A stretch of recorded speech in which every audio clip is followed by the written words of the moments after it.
Hi, and welcome to my channel. My name is Isabella Young, and this is another presentation in my series, The Cult in the Cul-de-Sac, a True Crime. I'm exposing the cult that I was part of and that's still running, and also cults in general, because they are everywhere. They're not just religious and spiritual organizations. They can be political parties and sports teams and MLM MLMs and in families, and there are relationships that function as cults. And with the rise of narcissistic personality disorder, we're seeing cults everywhere. And it's the first step in addressing the problem is to make people aware of how cults operate and then how to free oneself, because we really all are part of at least one cult, even if we don't know we are. And that's how clever they can be. They're extremely damaging uh, and difficult to escape from and recover from all cults.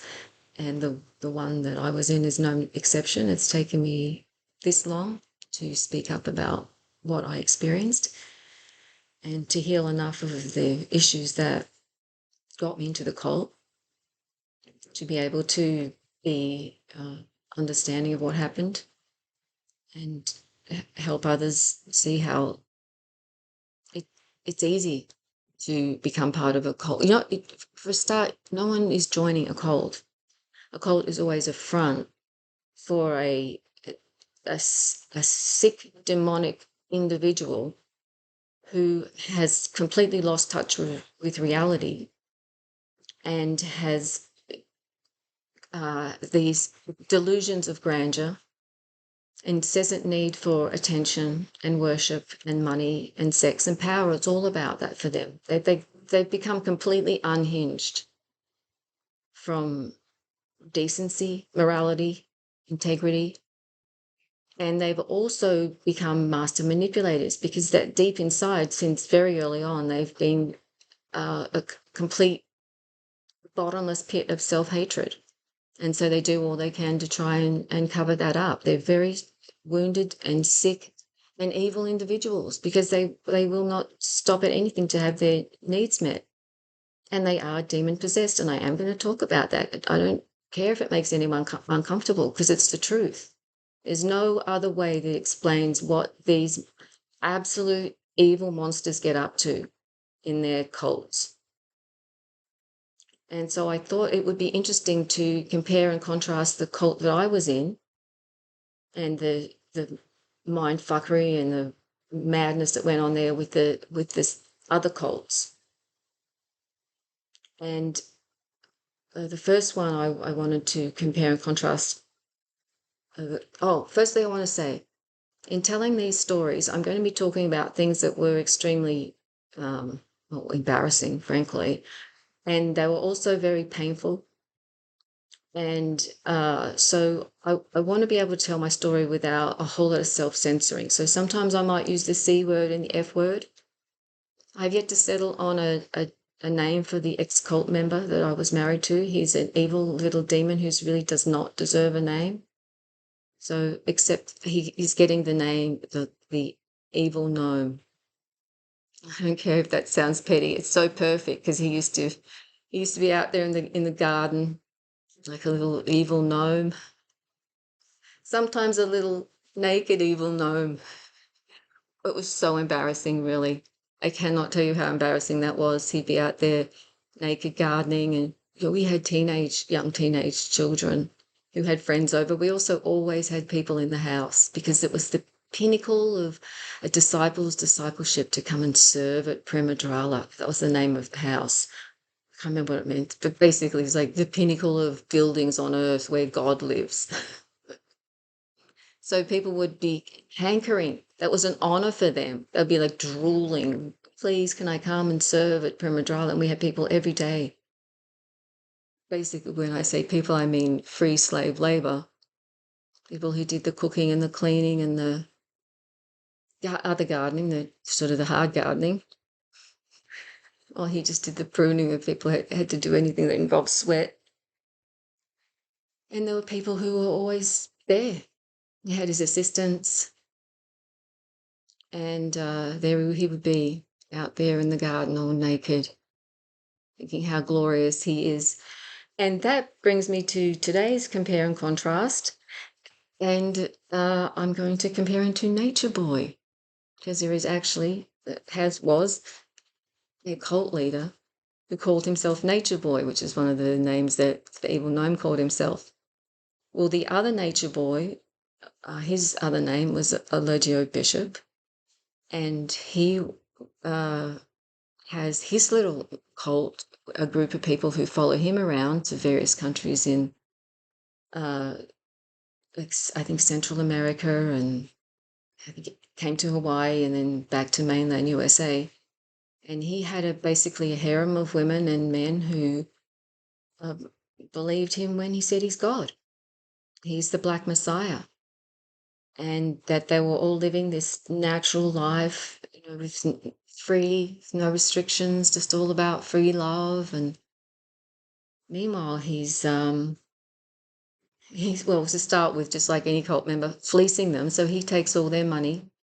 He keeps all their money and says they don't need to worry about that anymore because they're not part of the worldly existence anymore. They're living in the new free, whatever the fuck he's conjured up. So he's got all their money, all their payments and go to him. And meanwhile, he's just renting Airbnbs and living like living a life of luxury with sex on demand, while his disciples, he called them disciples because of course he's the Messiah, just like we were all disciples in Little Gnome's cult. They're all living outside and like not eating enough food. Same cult tactics as the ones that we were used in, like so restricted diet, constantly busy, um, programmed with a new language. He actually trained his cult members to be like soldiers. The women would all line up and bow down on one knee. He was really into humiliation of his disciples, because of course that it starts out with the love bombing and the promise of a better world or more love or whatever community. And then what's really there is this world of a psychopath, a predator, a mindfucker, a rapist, pedophile. And that's what was going on there with Nature Boy. And he used threats to people that if they left, bad things would happen to them. And that's what I was told, that if I left, bad things would happen to my children, like what had already happened to my son. And part of that spiritual mind fuckery, he would say that all my lifetimes had culminated in this lifetime with him. We're here to embody the imprint of the uh, new earth, the divine family. I'm like, oh God, I have to say in my defense, yes, I was definitely fucked in the head and uh, having mind fuckery done. But in my defense, I was inside, I just cringed at so much. He's just cringeworthy. The things that he'd said that he claims about himself, that he's healed all his wounds, and every blink that he does is always, it's divine. And he can go out and fuck randoms, and then that's somehow okay. And he's told those people who know, like his longtime disciples, know what he's up to. And he told them that their consciousness is so expanded that they can contain that information. That somehow that they can hold the fact that those two opposites of being a good person and being an absolute debauched pedophile, rapist, murderer. So this is the type of psychology that these cult leaders use. They create this a completely insane world. And Nature Boy basically really tortured his cult members mentally and physically. There was there were orgies and the R word and the SA word and the of children and the women, and he used it as punishments. He would demean the women and then make them give him a BJ. That type of sexual abuse did not happen in public in the cult that I was in it, but it did happen in private. People were humiliated, and yeah, it takes a long time to heal from all the damage that's done. It's physical, it's emotional, it's spiritual, and what happened in Nature Boy's cult was like I said, they moved around a lot, and he had everything documented. He had a flourishing YouTube channel with a solid following, and he just like any narcissist, he loved being in front of the camera. The cult leader who I was with had to have everything at least taped. I mean, if the tape recorder wasn't running within 5 minutes of him opening his mouth to deliver his pearls of wisdom, that person who had that assignment was punished. And all his events are videoed. People can go back and listen to the tapes. And that was one of the punishments. Well, it wasn't really punishment, actually. I thought it was a punishment. I never did it. But if anyone had any spare time, which is pretty unlikely, one of the things that people in the cult did was transcribe his discourses. And then you're supposed to listen to them when you're sleeping too. So that's all, clearly that's brainwashing. I just didn't like doing it, any of it really.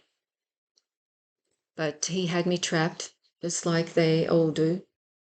They trap people one way or another, use some blackmail or some bribe. And it took a lot of time and a horrible trauma to actually break free.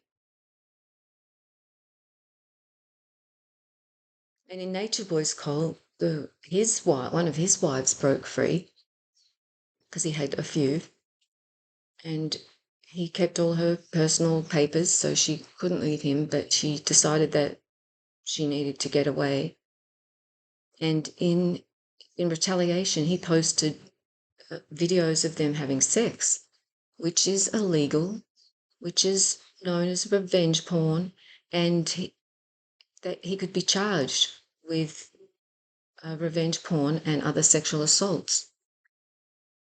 So it didn't take the police long to gather evidence of his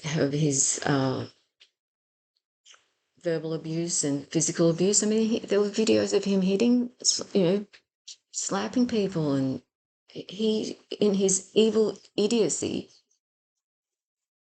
and just blind arrogance, had basically provided all the evidence that was needed. So he was found guilty and given a life sentence without the possibility of parole, which is so heartening. He's where he needs to be. And I don't think that that's necessarily the best outcome for the evil gnome. He's already living in a prison of his own making. And that's that he has to keep up the sham. He's a trained actor. And he has to act every day, put on the guru, I'm the savior of humanity. I mean, I wonder if he's still running that shtick. Like, really. So, people are still falling for that one then what he's also doing is letting his demons run the show. Because that he's just fulfilling his sex addiction, his lust. And that's what Nature Boy was doing. And they are run by demons. Because what they put people through, the mindfuckery and the rapes, is demonic. So that's my story about Nature Boy and some of the similarities between that cult and the one that I was in. And we're seeing evil being exposed in other systems that have kept humanity enslaved, in the political system, in the financial system,